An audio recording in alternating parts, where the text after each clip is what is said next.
Assalamualaikum warahmatullahi wabarakatuh. Saya Irma Sulistia, gelombang 4, angkatan 11, kelompok 1. Hari ini kita akan melakukan diskusi bersama Kepala Puskesmas Bonehau, Bapak Gelora Pongka Padang, akan membahas isu-isu kontemporer yang terjadi di sekitar kita, khususnya Puskesmas Bonehau. Untuk itu, langsung saja kita mulai Zoom-nya. Selamat pagi Pak Gelora.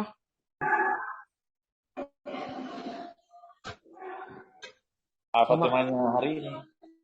Selamat pagi Pak Gelora. Selamat pagi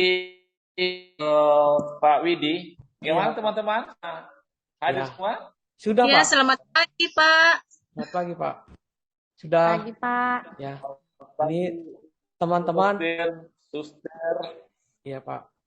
Teman-teman sekalian. Ya, Pak. Baiklah kita masuk untuk pertemuan hari ini, yaitu beberapa yang perlu kita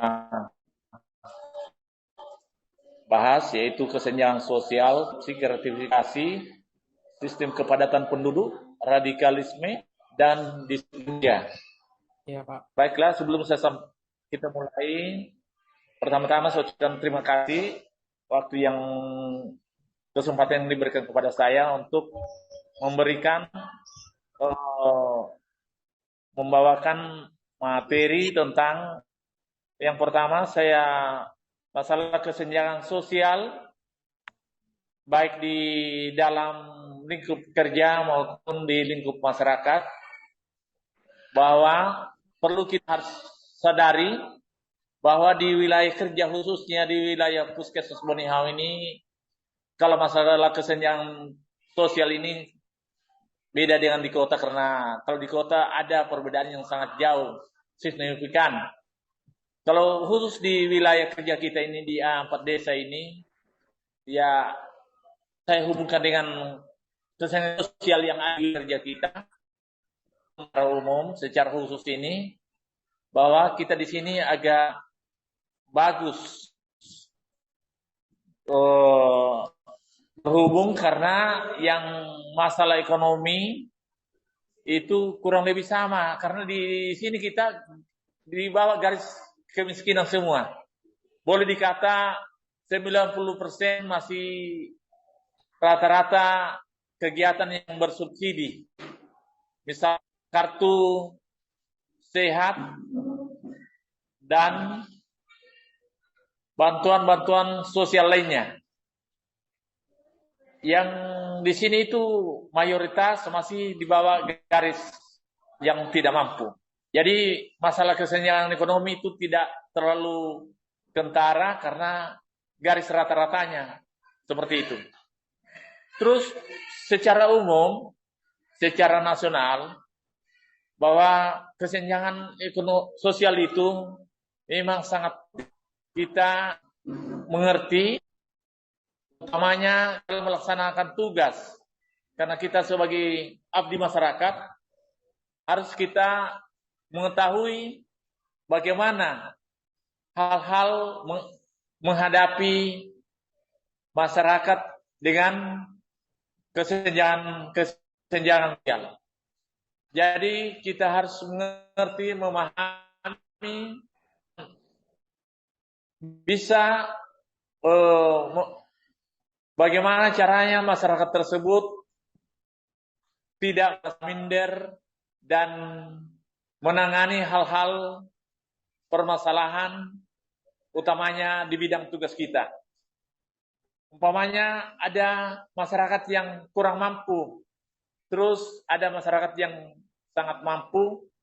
Bagaimana cara kita dalam mensikapi masalah ini? Jadi kita harus mengedepankan kemanusiaan, sehingga kesenjangan sosial itu tidak kentara di dalam pelayanan kita, dalam kegiatan kita sehari-hari. Jadi saya berharap kepada saudara-saudara sekalian, utamanya peserta pada siang hari ini, supaya betul-betul dalam kesenjangan sosial ini kita tidak terlalu mendapat bisa membedakan perbedaan antara satu dengan yang lain. Mungkin itu saya bisa sampaikan. Kemudian kita masuk masalah kedisiplinan kerja. Kedisiplinan ini banyak hal. Disiplin dalam masalah waktu, disiplin dalam masalah pembagian kerja, disiplin dalam menentukan kegiatan-kegiatan. Contohnya, misalnya kita membuat jadwal kegiatan ke lapangan harus tepat waktu. Itu disiplin waktu, karena itu sangat penting. Contohnya pekerjaan hari ini tidak boleh dikerjakan pada hari esok. Terlambat kerja. Disiplin dalam melaksanakan tugas tepat waktu. Dan betul-betul menjaga bagaimana kita sebagai abdi negara memberikan pelayanan yang tepat waktu. Pelayanan yang tidak menunggu-menunggu sehingga pasien-pasien betul merasakan pelayanan itu tepat waktu dan tidak merasa terlalu diterlantarkan.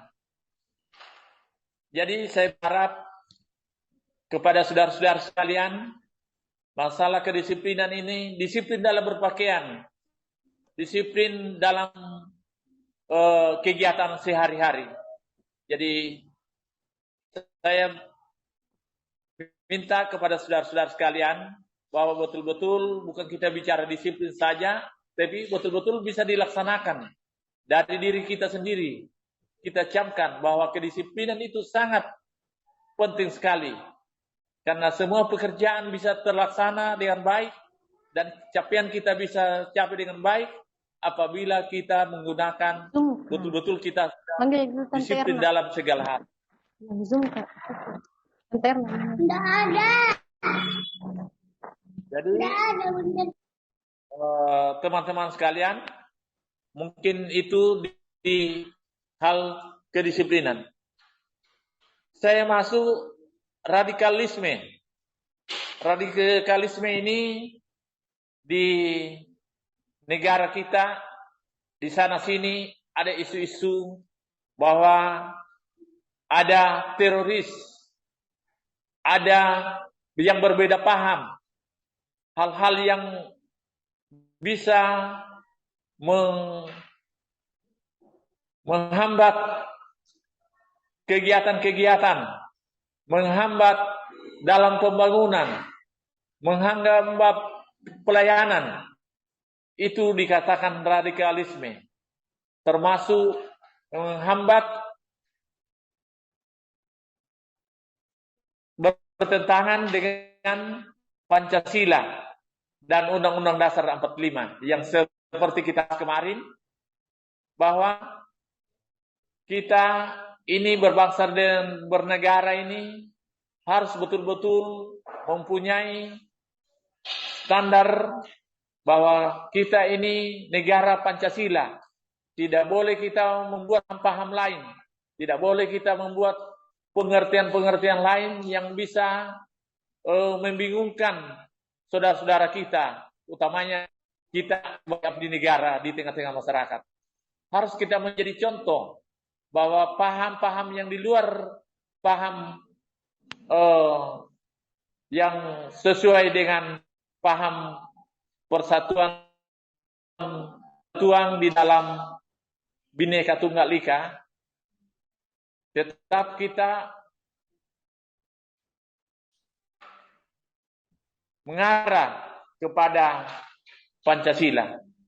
Jadi di luar itu paham-paham lain kita jauhi, apalagi kita mau terlibat dalam hal tersebut. Ada saudara-saudara kita yang seperti itu kita jauhi atau kita berikan saran untuk tidak berbuat hal-hal seperti itu. Mungkin itu saja. Kemudian kita masuk korupsi. Jadi saya masuk pembahasan seperti korupsi. korupsi ini bukan cuma saja korupsi bahwa kita pemotongan dana, tetapi juga termasuk korupsi kalau kita hari kerja kita, jam kerja kita banyak, umpamanya kita cuma hadir dalam 1 bulan tidak sampai 50%, sudah korupsi waktu. Kita seharusnya masuk jam 7:30, masuk jam 9, baru pulang jam 11. Itu korupsi juga. Kemudian bagi ASN mengadakan potongan yang ilegal, yang tidak resmi, yang tidak mempunyai aturan-aturan. Seperti contohnya sebagai pejabat, umpamanya kepala puskesmas mengambil hak saudara-saudara di puskesmas, itu termasuk korupsi itu.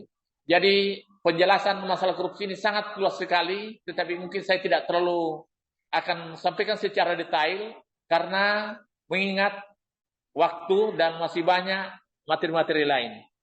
Berikut saya masuk sistem kepadatan penduduk.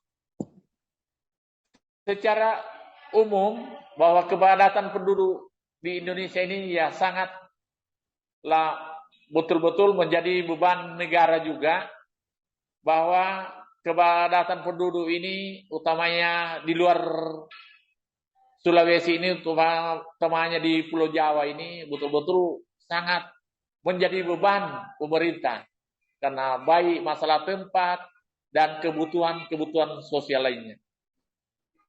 Khususnya kalau di daerah kita masalah kepadatan penduduk ini masih terkontrol, masih terkendali karena bahkan kita luas wilayah kita ini cukup lumayan di daerah Bonehau ini termasuk Kabupaten Mamuju ini masih bisa pemerintah mengatur sedemikian rupa sehingga penduduk bisa masih mempunyai tempat-tempat yang layak. Apabila satu tempat sudah tidak bisa mendapat hak yang seharusnya dia dapat. Contohnya masalah tempat, ada masih di bawah kolong jembatan, ada masih di pinggir-pinggir jalan, itu karena kepadatan penduduk. Mungkin itu saja yang saya bisa sampaikan. Dan kalau ada, masih ada gratifikasi. Termasuk tadi korupsi itu, kalau ada hadiah-hadiah lain, contohnya ada orang pesta kawin, tapi ada kebutuhan kita, apakah kita mau dapat supaya kita dilebih-lebihkan, supaya kita mendapat jabatan, sehingga kita membuat kado yang berlebihan, tidak sesuai yang wajar. Jadi ini semua kita jauhi hal-hal seperti ini, sehingga betul-betul kita bisa, pemerintahan kita ini bisa bersih dari kesenjangan, korupsi, gratifikasi, dan radikalisme. Termasuk kita betul-betul bisa melaksanakan tugas-tugas termasuk kedisiplinan kerja. Mungkin itu saja saya bisa sampaikan. Kalau ada pertanyaan, saya persilakan.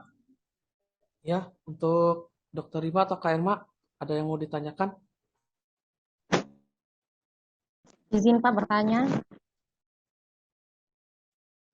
Ya, tapi Pak, kalau misalnya korupsi, apa kira-kira dampak yang bisa menyebabkan apa kira-kira dampak buruk yang terjadi di lingkungan kerja Pak, kalau misalnya korupsi itu dibiarkan?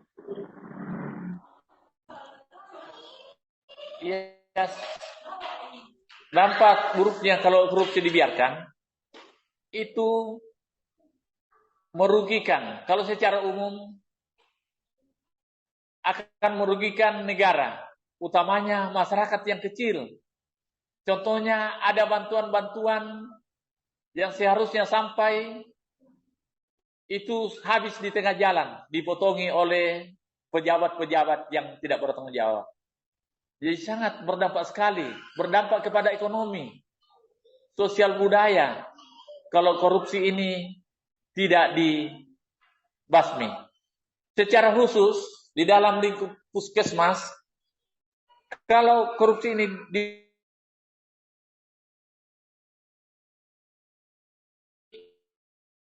semoga di Puskesmas Bonihau ini kita akan supaya hal-hal ini tidak terjadi. Jadi saya berterima kasih kepada teman-teman